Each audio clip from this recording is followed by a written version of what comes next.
This video will show you how to create an aggregation for a Huawei RTN MBL microwave link. As we explained earlier in the course, MBL links have specific features, and this technology uses both traditional and E-band microwave link. In our example, we need to aggregate one E-band route and two traditional routes. This requires using two different ports. Traditional link is configured on the ISM8 port, while the E-band route is connected to RTN node through the EM6 port.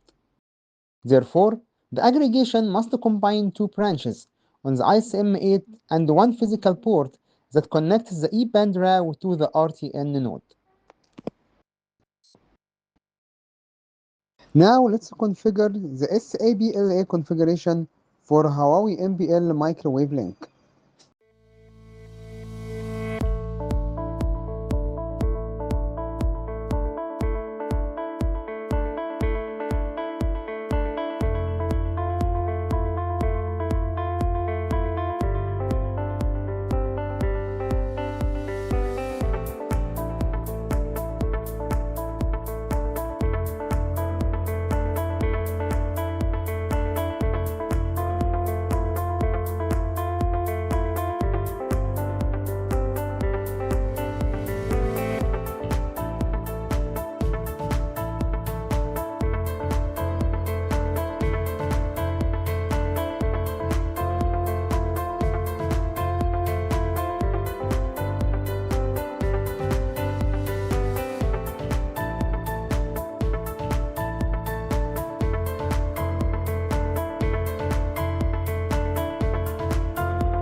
Master Mobile Networks.